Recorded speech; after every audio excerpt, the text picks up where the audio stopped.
Okay,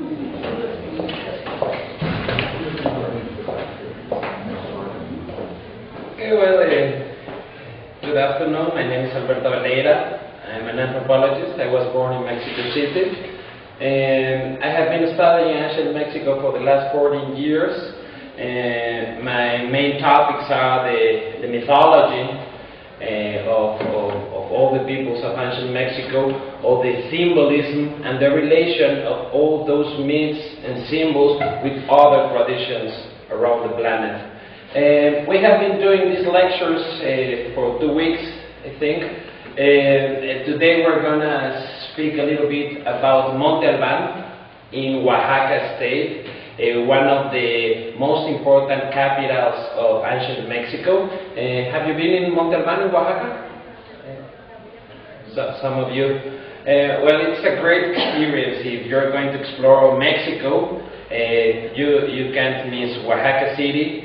And of course Monte Alban. Monte Alban is really close from Oaxaca City. It's a World Heritage Site with the historic center of Oaxaca.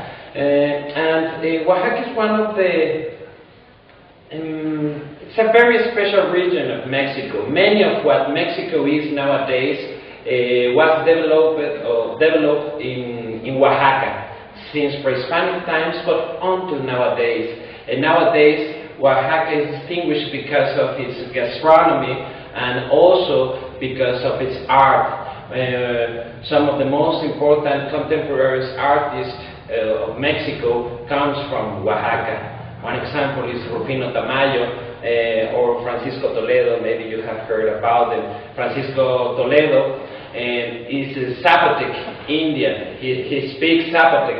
Zapotec was a language spoken by the people that founded Monte Alban around 2,500 years ago. His daughter has won some prizes of poetry, but she writes in Zapotec language.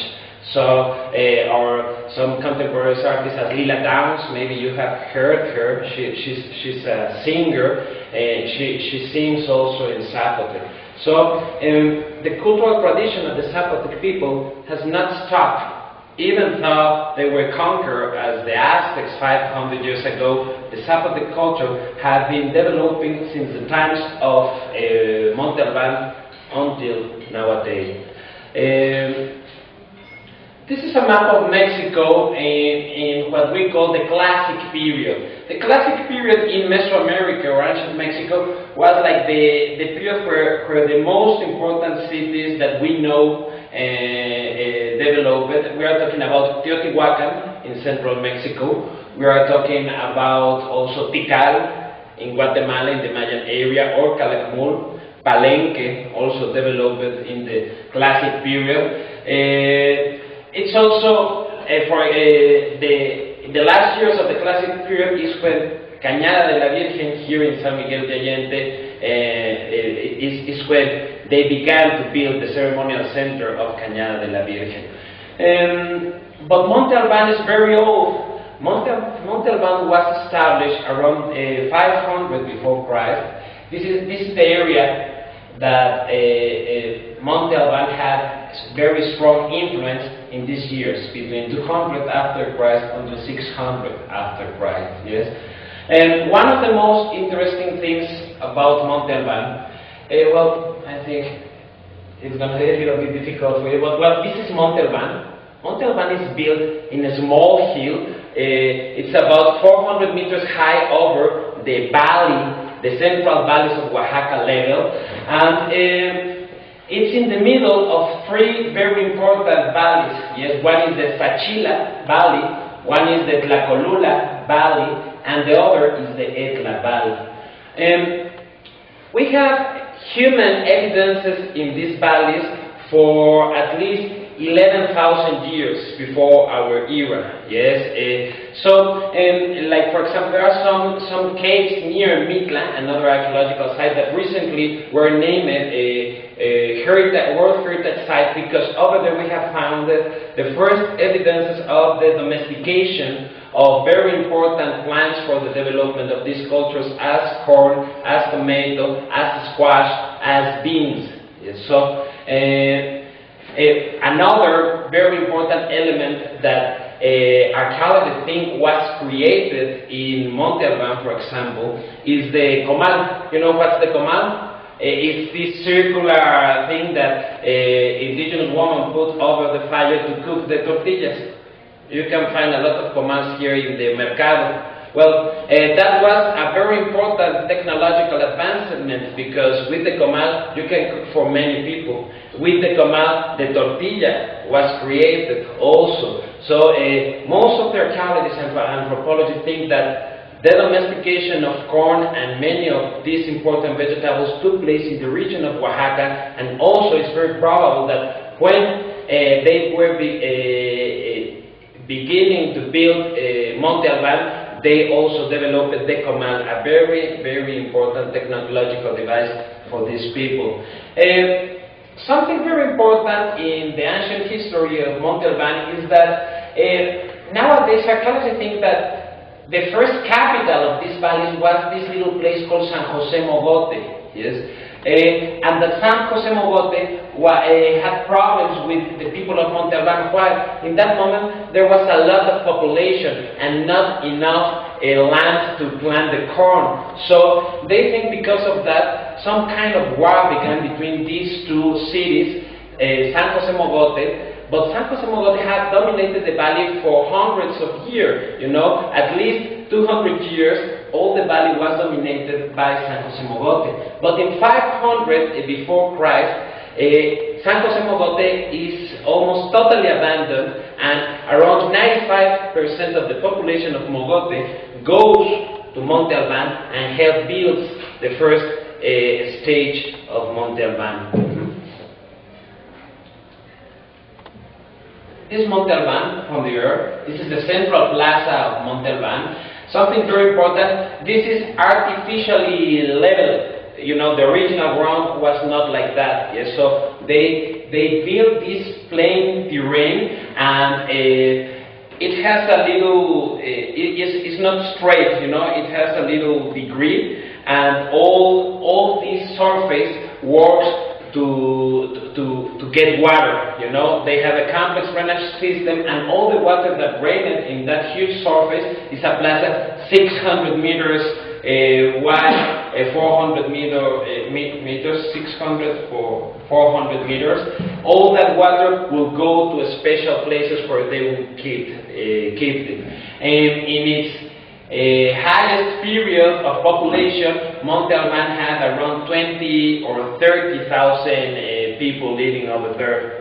It was one of the biggest cities in ancient Mexico. Let's remember, well, Teotihuacan at the 4th century has a population of 125,000 people. So compared to that, it was not so big, but it was a really big city for those times. This is a map of Monte Alban. So the main axis of the city is a north-south axis. We know this part of the archaeological site as the northern platform, and this was where the royal family and the noblemen were living. Yes. Then we have this complex of buildings at the middle of the plaza, and then we have the south platform. Yes. In the middle of the south platform and this complex of buildings, we have the building we know, the temple we know as building number J. It's very important. You can see that all the other buildings are aligned with the north-south axis, yes, and with the east-west axis also. But this one is exactly in another position. We're going to see that this has to do with some archaeoastronomical, very important elements, and archaeoastronomical data that is helping us to know when that building was built at the first stages of Monte Alban. But we have another area. This is the principal area, but we have another areas where archaeologists have found a lot of tombs. One of the most important rites for the Zapotecs, also for all the other peoples, but for the Zapotecs in special, is the call for the dead people, the call for the ancestors. And it's very important also because with all those tombs, they have given us a lot of information to understand what What was the meaning of death for these people? Famous around the world is the discovery of the tomb number 7 of Monte Alban, where Alfonso Caso, one of the most important Mexican anthropologists and archaeologists, found the most important gold treasure of ancient Mexico. You know that most of the golden pieces found by the Spaniards in the 16th century were destroyed. All the pieces of art were melted, yes, and sent to Spain. So we have few evidences of the work with gold. Tomb number 7, which offering is now exhibited in the Santo Domingo Museum in Oaxaca City, is one of the great examples of that. Something also very important in Monte Alban is that it was inhabited by different kinds of people. Well, it was inhabited by different kinds of people. In the first stage, it was built by the Zapotecs, but then the Zapotecs abandoned the city. They only used it as a cemetery, and then after some centuries, the Mixtec people, the second most important indigenous group of Oaxaca, went there and reused the tombs of the Zapotecs. The tomb number 7 is a tomb that was reused by the Mixtecs around the 13th century, much more later than the city was abandoned by the Zapotecs, yes? And we're talking about the Mixtecs that have a lot of contacts with, for example, the Aztec people, and the Mixtecs which share a writing system with not only the Aztecs and the Nahua people from central Mexico, but with other peoples around them. Yes.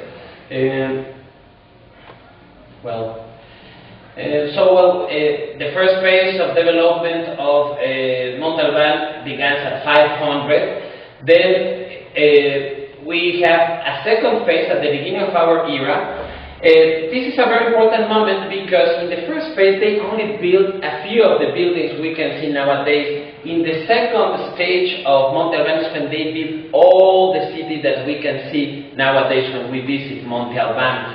And then we start a third period, and why archaeology decided a new period was starting, because these 300 years are 300 years that Monte Alban had a very close contact with Teotihuacan. We know that Teotihuacan and Monte Alban have a lot of strategic alliances going on. Why? Well, because we have one part, the north part of Monte Alban had the Teotihuacan architectonic style, and also, for example, in Teotihuacan, this is a map of Teotihuacan city. This is the Pyramid of the Sun, the Pyramid of the Moon, the Feather Serpent Temple. Well, and this is all the city. This is the ceremonial center, this is all the city. Well, all this area here was a Zapotec neighborhood in Teotihuacan. We know that because we have found there vessels with Zapotec hieroglyphic writing, very different from the Teotihuacan writing system, but because we have found a lot of burials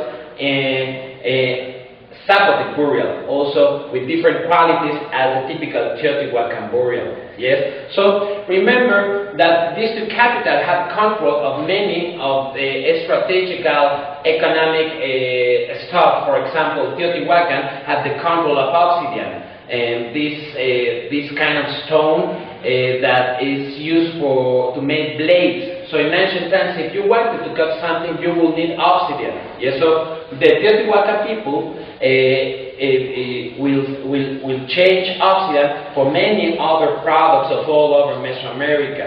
And for example, from Oaxaca they will get this mineral used to make mirrors, yes, but also some other kinds of goods. So we know there's a Zapotec neighborhood in Teotihuacan, but also the north part of Teotihuacan, is this part of Monte Alban, has architectonic style that has a strong Teotihuacan influence. And in those years, we can see a lot of the pottery of Zapotec, of the Zapotec people, has this influence of Teotihuacan. We can see that there are almost Teotihuacan vessels, but with certain Zapotec elements, yes? And then, when Teotihuacan falls around the 5th century of our era, the alliance with Monte Alban stops, and then there's a strong regional development. Especially, it can be seen in many of the towns. Most of the towns we have found in Monte Alban comes from the time that Monte Alban stopped having contacts with Teotihuacan in central Mexico.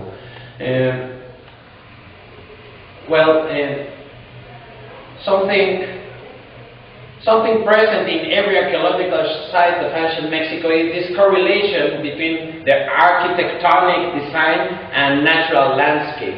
And when you are in Monte Alban, you are in this small mountain in the middle of these huge valleys surrounded by mountains. And when you are inside the plaza, you feel it feels like if, for example, the buildings in the middle of the plaza is the mountain where Monte Alban is, and all the temples surrounding it are like a metaphor of all the mountains surrounding the archaeological site. This can be seen in many places around Mexico, this correlation of the landscape and the architectural design of the city. This is the J building I was telling you. It has the shape of an arrow, and I'm going to show you how they made these archaeoastronomical studies to find out where it was looking to the main stairway of that building. This is a view of the central plaza. This is the typical architectonic design of Monte Alban. We're going to see this sloping wall, then the tablero, this vertical wall, but with this kind of, I don't know how to say it in English. They are called escapularios in Spanish, but we're always going to find this vertical wall with this kind of design.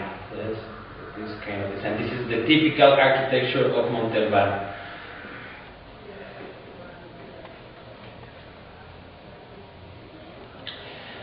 Every temple used to have a chapel at the top, but as in Teotihuacan, the ceilings of the chapels were made of wooden beams, and because of time they have disappeared. Yes. This is a ball game courtyard, and this also has a north-south axis. The ball game is one of the basic elements that distinguish all the Mesoamerican cultures. The Maya, the Zapotecs, Mixtec, Aztecs, Totonacs, everybody, also the Olmecs, the first civilization to develop here, used the ball game, yes, and different kinds of ball games. But in this courtyard, what kind of game they will play? Well, the courtyard was divided at the middle, and there was one team in one side, the other team in the other side, and they will play with this heavy rubber ball. Till nowadays, we have few artisans that still can make this rubber ball. Yes, it's very heavy, between 3 and 5 kilos. And in the original ball game played in this courtyard, they will hit it with the waist or with the elbow. Yes, and they will use special leather implements, special leather stuff to protect them. Yes, so. They will throw the ball from one side to the other. We have many courtyards that has at the sides, in the middle of the courtyard, this ring.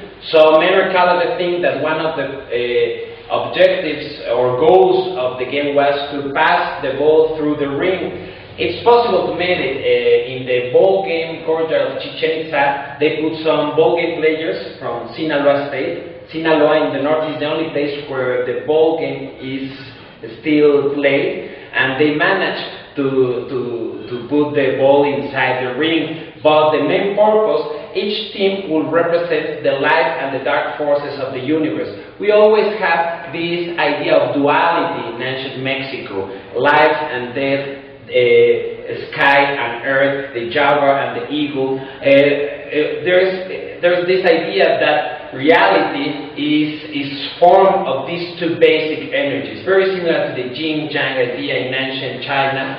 And the idea of the game was the same. So many archaeologists think that it was used also by like an oracle. So depending on the team that will won the game, the energy that was going to predominate in that time, yes. In many ball games, not in the ball game of Monte Alban, but in ball games as, for example, in Tajín, in the Gulf Coast, or in Chichen Itza, in Yucatan, we have this close connection of the ball game with sacrifice. Yes, we have these images in the walls of the ball games where we can see a ball game being decapitated. Yes, and a symbolic association of the ball of the game and the skull of the players. Yes. So we know some archaeologists think that the ones that won the game were the ones that were sacrificed. There are some other things that the ones that lost the game were sacrificed. Let's remember that in a cyclic time view, death is always rebirth. Yes, and when a warrior or a game player was sacrificed, he was offering his life for a better good. Like, for example, in the Aztecs, when you were sacrificed as a warrior, you thought that your spiritual energy will help the sun to move the cosmic rhythm. Yes, this is the idea of sacrifice. in Monte Alban, we have some very important evidences of war sacrifice, very old evidences. We have a huge wall with sculptures that anthropologists have identified as prisoners of war. Before that, let me show you, this is a map of Monte Alban, and this is the J building I was telling you that has the shape of an arrow.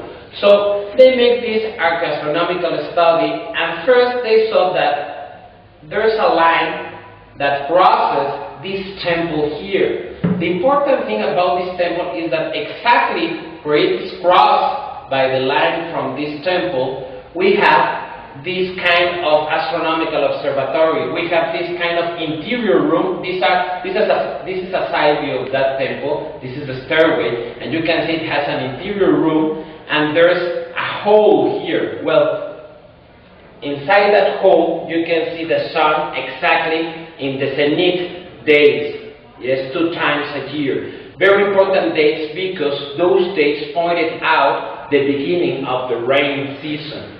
Yes, so that's one of the reasons the J building is seen exactly through that direction. The other thing is that, well, this is pointing out the sun passing by the zenith in May, August, and 8th of May, and 5th of August, the 2 days of the zenith. But the other line, yes, is directly seen to the point in the horizon where Capella, this star, goes out. So exactly in the moment where the sun goes to the zenith. And that is giving us a very important date, 250 before Christ, the moment where these buildings were made in Monte Alban. So you can see that they have a very sophisticated way of building cities, of relating themselves with nature, relating themselves with time. For these people, not only for the Zapotecs, also for the Mayas, especially maybe for the Mayas, the sacred energy of the cosmos is time. Time is the sacred energy of the cosmos. And each day has a very special energy, a different kind of God. And they have this big cycle of 52 years. So we have these 2 main calendaric systems used by these people. The solar calendar, 365 days, and the ritual calendar is a period of 260 days. We don't know exactly where does it come from, this period of 260 days. It's the only culture around the planet that uses it. Most of the anthropologists think it's related with the 9 months the baby is inside the womb of the mother. The 9 months period is around 260, 273 days. So the ritual calendar maybe is an expression of a human cycle that combined with the solar cycle gives us a great cycle of 52 years. So one day in the solar and in the ritual calendar wouldn't be repeated until 52 years. So through 52 years, you will have different possibilities of time, different possibilities of the manifestation of the sacred. When you were 52 years old, many of these people thought that you were in certain circumstances almost dangerous because you have experienced as human being all the possibilities of time. Yes? Well, and then each 52 years you will have bigger and bigger and bigger and bigger cycles, and the famous cycle that ends in 2012 is a cycle of 5,125 years. A cycle that started in 3114 before Christ. Yes? But remember, many people think now, because the Hollywood approach of 2012, that the universe is gonna die in 2012. That's a Hollywood perspective. For the Mayas, the end of the cycle is the beginning of a new cycle. And if you talk with the elders of many of the indigenous people of Mexico, the only thing they are saying is common sense. What is changing is the relation between human being and nature, between human being and himself, between human being and others human beings. That's the new era that needs to be started. So it's only common sense. That's the new era that is starting for the Mayas and for many other people. So, well, this is one of many examples of this kind of archaeoastronomical correlations in archaeological sites of ancient Mexico. Here's some examples of the art of the Zapotecs. Some of the pottery they made. The jaguar was very important. We know one of the glyph names for Monte Alban is one jaguar. And the jaguar was a sacred animal for all the civilizations around Mexico. In Monte Alban, we have at least a researcher called Javier Luxid has found in the stelas and the sculptures of Monte Alban at least 10 rulers of Teotihuacan, which basic element that distinguish them is that they are dressed like jaguars. Yes? The jaguar, for example, was a symbol of the heart of the mountain. And the heart of the mountain was very important because over there is where the water was kept in the dry season. So the heart of the mountain, the jaguar, represents also the lordship and also the power of the lords to transform themselves in their Nahual. Maybe you have heard about this idea of the Nahual. It's this kind of ability to transform yourself in another kind of shape. An animal, but it could be another thing, a ball of fire. And we have a lot of information about this art of the Nahual. It's called in the 16th century chronicle. They say that all the rulers of ancient Mexico will practice this art of transforming themselves in another shape. And we have, for example, I made some research in the archives of the nation in Mexico City, and in the Inquisition section, you can read a lot of trials of people condemned, for example, because of transforming themselves in jaguars, in balls of fires, in clouds, in crocodiles, and many other kind of shapes. This idea of the Nahual was very popularized in the 70s with all the literature of Carlos Castaneda and the Enseñanzas de Don Juan. But this idea present all over ancient Mexico, this relation between the jaguar and human being. Remember, the jaguar is the lord of the night also. That's why in the mix is related with the moon or with the son of the underworld. This is Cosijo, maybe the most important god after the contacts with Teotihuacan ended. This is the god of the rain, yes, and we can see a lot of the sculptures of the famous Cosijo. This is a ruler with the head of a prisoner. Well, not anymore a prisoner.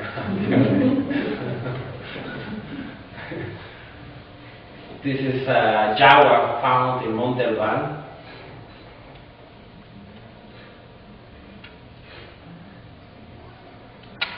This is a green stone sculpture. Some of them see a jaguar, some of them see a murciélago, a bat, yes, a complex face of a bat. So it would be a lord of the night, a representation of a night lord. drawing of the same sculpture. This is part of the golden offerings found in tomb number 7. The mystics were the people that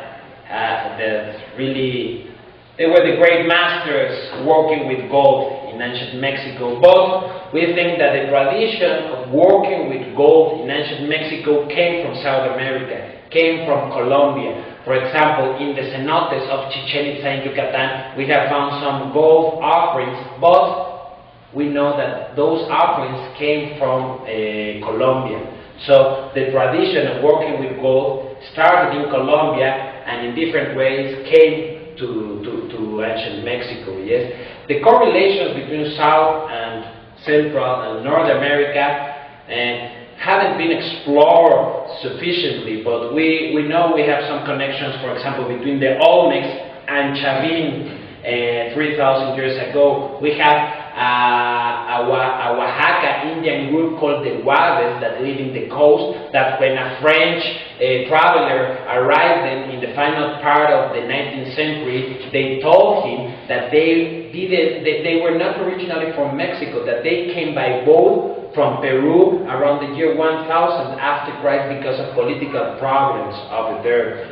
Or for example, the language spoken here in Michoacan, close from San Miguel, the Purépecha, is not related with any language of Mesoamerica, of ancient Mexico. It's only related with the Aymara and Quechua of Peru and Bolivia. We have also certain offerings that are made in shaft tombs in the west part of Mexico that are the same as the shaft tomb tradition of Paracas, a culture that developed in the south part of Peru. So we need to study a little bit more the connection between the south and the north or central cultures of the Americas. So this is part of the offering of tomb number 7. This is Cristal de Roca, rock crystal. It's a close-up to this beautiful gold figure. Here we have 2 calendaric dates written. I think it's going to be a little bit difficult for you, but maybe you can see an eye here. And then here you can see the mouth of this god. This is the wind god. This is Hecate, the wind god. And the wind god was also a calendaric name. And you know, their calendar has 20 different names for the days. Yes, so 20 days times 13, we will have the 260 period. Yes, so we have the calendaric sign, and then you can see these dots. These dots are numbers. Yes, so counting the dots will give you a calendaric day. This is 1, 2, 3, 4, 5, 6, 7. 8, 9, 10. It will be 10 wind, for example, and this will be a year. Why we know it's a year? This is a day. This is a year because this kind of design represents the sign of the year, and inside it we have a calendaric number. I'm going to show you some other sculptures because the calendar is very important in Monte Alban. Almost the oldest archaeological evidences of the calendaric system in all Mesoamerica comes from the Oaxaca region. This is a monument from San Jose Mogote, the little city I told you that was in control of the Central Valleys before Monte Alban. Well, here we have this, maybe a prisoner, and we have this calendaric date. Archaeologists think this is 1, this is a circle representing the number 1, and this is a calendaric sign. They are not sure what calendaric sign. Maybe is the calendaric sign for motion. So it will be 1 motion. Maybe the name of the prisoner. Why the name? Because when you were born in ancient Mexico, you will have at least 2 names. 1 was your calendaric name. You will be named as the day you were born. So if you were born in a day called 1 motion, you will be called like that. So in many stelas of the Zapotecs, it's difficult to recognize, impossible to recognize if you are talking about the name of a character depicted over there or a calendaric date related with the scene we are seeing over there. Yes? How are we going? Okay. These are two stelas, stela number 12 and stela number 13. They come from Monte Alban. They are dated 500 before Christ. And here we have not only a calendaric date, but also another kind of hieroglyphic writing. So this is really one of the oldest texts we have of all the writing systems that developed in Mesoamerica. And this is a drawing of the same. So you start reading them from the top to the bottom, yes? And let me show you another drawing of the same stela. So here are the symbols that are in the two stelas, both separated, so you can recognize it better. So in one stela we have 4 glyphs, and in the other stela also 4 glyphs. Something very important of this one, this design is the year of the sign of the year. So whenever we see this design here, this hieroglyph here, we know that what is under it is a sign of the year. Yeah, is the year of the text they are putting out there. So we have the year and the number of the year. This is 4 something. Yes, this is the name of the year. Then they have been trying to decipher these glyphs. One author, Javier Ursit, think that maybe this sign has something to do to the first child of a ruler, like the first one. He's trying to read that. It's difficult, you know, and that this is related to rulership. And then we have a calendaric name or date. Yes, this is maybe the glyph for water, and this will be the bar stands for 5, and each dot for unit. So it will be 5 plus 3, 8 water. Yes. And well, here this is a glyph of the jaguar. This is a hand grabbing something. So because where they found these stelas, we can see also a lot of images of prisoners. They say that maybe this act of grabbing is act of taking prisoners. Yes, and this will be maybe a lord of another town, and this is also a calendaric date with these 4 dots standing for 4. It's really difficult to get something. Javier Ursit, this man, is trying to correlate this hieroglyphic writing with the Zapotec language, something basic, make this connection with the language, but it's just beginning. As the Maya decipherment, 30 years ago, nobody could read all the Maya stelas. It was thanks to the work of many people that they nowadays can be able to read something in the stelas. Well, these are other calendaric dates. Remember, this is the sign for year, so we can see different ways of showing the hieroglyph for the sign of year, and different kinds of years related with them.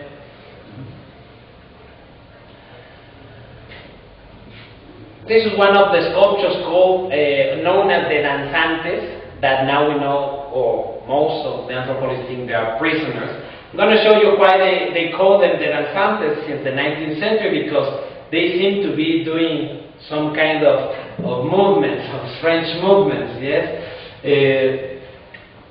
Basic elements of these sculptures, all of them are naked, but they have a strange kind of signs in the sexual section of the body.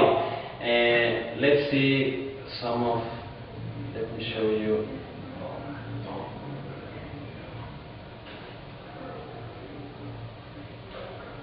Okay, well, it's not very clear here, but you can see a strange design here. There have been many hypotheses. One thing, Ursit thinks it's a complex design of flower related with blood-letting rituals. Some other thing, like a doctor thought it was like images of the intestines and all the internal stuff we have in our belly. And some other thing that they cut off their sexual organs. Yes, but nowadays what most of them, of the anthropologists think, is that they are showing prisoners, and that's why they are without clothes, yes? And maybe that's why they cut off their parts, or maybe that's why they are doing bloodletting rituals. And why? Because also we have another temple at the site where we have these conquer stelas, they call them, because we can see the cliff of a mountain that represents a town with the name of the town at the top, and then a backwards head of the ruler. Backward head, it means it was conquered. Okay. Well, so something very important is that about the Zapotec writing system, most of the text we have of the Zapotecs comes from Monte Alban. So we don't have a lot, yes. But in other cities of Monte Alban, the writing systems developed after Monte Alban was abandoned. For example, well, this is an stela that is showing, this is the glyph of mountain that I was telling you. But here, at the top of the mountain glyph, we have a ruler of Monte Alban dressed like a jaguar. And then we have this hieroglyphic text of 2 columns in front of him. Yes.